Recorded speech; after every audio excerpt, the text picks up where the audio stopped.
Welcome back to Toon Fart. I'm Aaron. Let's get started. Welcome to part 2, base trap building. I'm going to show you how to do it with my underwear and a pair of scissors. These are my Fiskars. If you don't know what's so good about Fiskars, you need to watch part 1. Now, let's get started. All right. These are my old faithfuls. You don't know how lucky you are to see me do this. You see how nicely these cut up underwear? They're perfect. So in part 1 we got a bunch of insulation, and that insulation comes in rectangles. That package of insulation is a bunch of these rectangles stacked on top of each other. No, they're not underwear rectangles, they're insulation rectangles stacked up there. Now, what you need to do is cut this piece of underwear into triangles. Insulation. Just use your imagination. Alright. So here's what you do.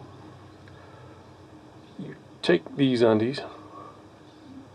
Now don't cut the insulation with your Fiskars. Because if you do that, you're going to ruin your Fiskars.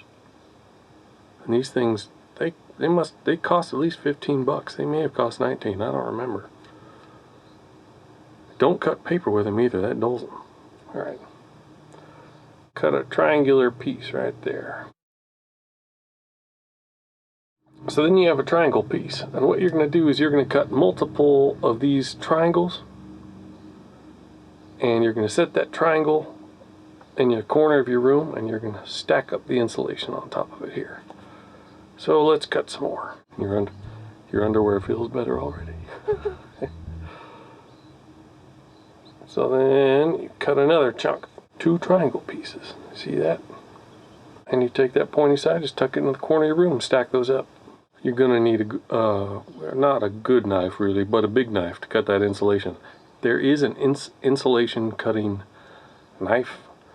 I saw it. You can get it at the hardware store. Which one? I don't know. They probably all have it. Or you can go down to the thrift store. Or you can sneak a big knife from the kitchen. If you can get away with that. You're going to dull the blade. You might have to sharpen it several times. Here are some triangles of insulation after I cut them. You'll notice I wrapped them in a wide piece of ribbon, as wide as I could get, and that's because it's easier to carry them that way. I also noticed that if you stack the triangles 3 pieces high versus 4 pieces high, they fit better in a kitchen-sized trash bag, which is really handy for moving them when you need to. The first time I started stacking these up in the corner of my first studio build, I started it'd get to a certain height and they just flop over. They'd fall right out of the corner of the room. As you stack those things up, they start kind of compressing each other. Even though they're very lightweight, just a little bit of weight, even you get about halfway up the wall, if you get that far. And they'll just topple over. So I had to come up with some sort of brace. And I did. 2x4s. With a cheesy little base thing at the bottom. And I kind of angled that base. So the 2x4 would lean up against it at an angle to hold the ones at the top and invariably the ones that bulge out around the middle of that corner of the room, And if you have a bunch of insulation stacked up in the corner of the room and you cut some of it, maybe a little bit wonky because you've never cut triangle insulation pieces before, you're probably going to want to hide that. So I built a frame and I covered that in burlap. I'm pretty sure Bobby Owsinski's video mentioned doing that, and boy, was that useful. And if his video didn't, and I thought of it myself, hot dog. Here are the 2x4s I linked together with brackets to go ahead and hold up the base traps in the corner of the room.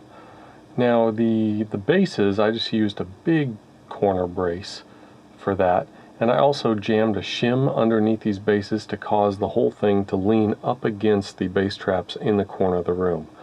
I had to use brackets on all 4 sides of linking the 2x4s together so they wouldn't get too floppy, you have to account for your ceiling height and may need several pieces. Here you can see me stacking up the base traps in the corner and leaning up that corner support to keep everything from falling over.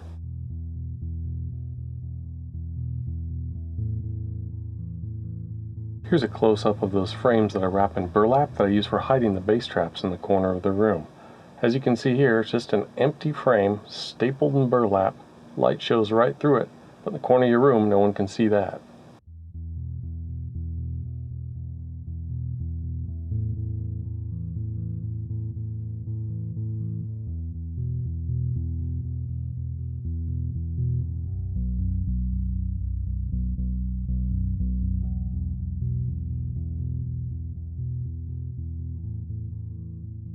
Now I know it's not fiberglass, it's mineral wool. But you better wear gloves, you're gonna get itchy. You're gonna step outside on a break wearing your gloves. Your forearms all red and itchy from carrying that insulation. Neighbor's gonna look out their window. They're gonna think you're cooking up drugs.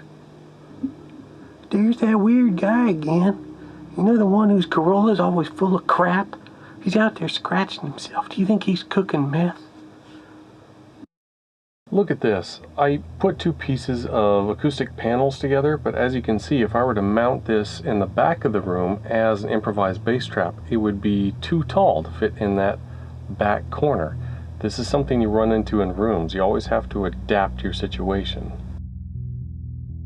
The only way I could think of to deal with this was to go ahead and undo those brackets and stagger those acoustic panels to match the height of the back corners of the room.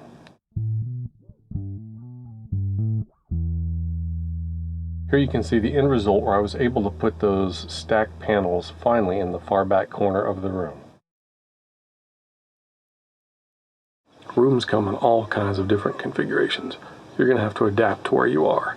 And here we come with part 3, how I've learned to adapt the acoustic panels on my ceiling.